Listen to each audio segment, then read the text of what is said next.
Ya pemirsa, kita awali informasi di pagi hari ini dari banjir yang menerjang Bali ini memporak-porandakan puluhan rumah dan menewaskan 5 orang di Denpasar serta seorang perempuan hamil di Jembrana. Ya, korban meninggal dunia karena terseret derasnya arus. Padang Sumatera Barat ludes terbakar. Ya, petugas sempat kesulitan memadamkan api karena akses jalan yang sempit. TV dan pemirsa, banjir di wilayah Bali ini ternyata diakibatkan fenomena alam gelombang ekuatorial Rossby. Ya, Kepala BNPB ini mengatakan bahwa fenomena alam ini kini bergerak ke wilayah Pulau Jawa.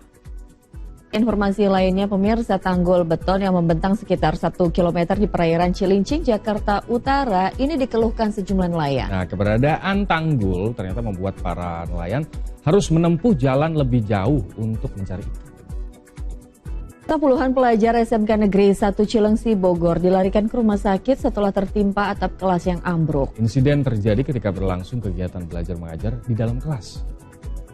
Minyak ilegal yang dikelola warga di Desa Kaliberau, Kecamatan Bayung Lencer, Kabupaten Musi, Banyuasin, Sumatera Selatan terbakar hebat. Akibatnya 5 orang pekerja mengalami luka bakar serius dan harus dilarikan ke rumah sakit. Ya, pemirsa, kerangka manusia diduga berjenis kelamin laki-laki ditemukan warga di dalam pohon aren di Serdang, Bedagai, Sumatera Utara. Ya, tulang belulang itu didapati oleh warga yang hendak memanen buah sawit. Juga terjadi di Paris, Prancis menyusul aksi demonstrasi bertajuk Blokir Semuanya. Beberapa kali para demonstran bentrok dengan aparat kepolisian. Banjir bandang yang menerjang sejumlah kawasan di Provinsi Bali, proses evakuasi korban dan penanganan dampak banjir terus dilakukan. Untuk mengetahui situasi terkini, kita telah terhubung dengan Tabita Putri di Pasar Badung di Denpasar, Bali. Tak membantah isu kenaikan tarif parkir menjadi Rp30.000 per jam di seluruh wilayah Jakarta. Pemerintah provinsi hanya mengkaji peraturan parkir serta sistem pembayaran menggunakan non-tunai. Kita beralih ke lapangan hijau dari ajang BRI Super League pekan kelima. Semen Padang akan menjamu PSBS Biak di Stadion Haji Agus Salim, Padang, Sumatera Barat. Ya, sementara Persita Tangerang bakal menghadapi PSM Makassar pada Kamis malam di Banten International Stadium. Presiden Prabowo Subianto mengundang diskusi 10 pemimpin redaksi media nasional ke kediaman pribadinya di Hambalang, Bogor, Jawa Barat. Ya, diskusi membahas situasi terkini di tanah air. Saat ini Presiden juga menanggapi 17+8 tuntutan rakyat yang dinilai beberapa poin masuk akal.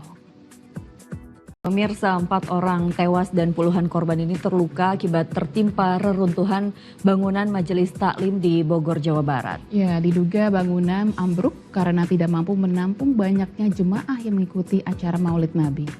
Pemirsa, ini jumlah korban luka dalam peristiwa ambruknya bangunan Majelis Taklim di Kabupaten Bogor, Jawa Barat bertambah menjadi 89 orang. Ya, Pratiwi dan pemirsa, dugaan sementara struktur bangunan rapuh dan tidak kuat menahan beban jemaah. Ya, kita beralih ke informasi lain ya pemirsa. Ini masyarakat di berbagai daerah antusias menyaksikan fenomena gerhana bulan total yang terjadi pada Senin dini hari. Ya, fenomena langka yang dijuluki Blood Moon atau bulan darah ini teramati di atas langit Observatorium Bosya di Lembang, Bandung Barat, Jawa Barat. Pemprov Jakarta terus mengebut perbaikan fasilitas umum yang rusak imbas kericuhan. Ya, ini salah satunya yaitu perbaikan halte Transjakarta yang beberapa diantaranya sudah beroperasi. Pria terduga pelaku pembunuhan dan mutilasi yang jasad korbannya dibuang ke hutan Taman Raya di Pacet, Mojokerto, Jawa Timur akhirnya diringkus polisi. Ya, pelaku ditangkap di kamar indikosnya di Surabaya, Jawa Timur.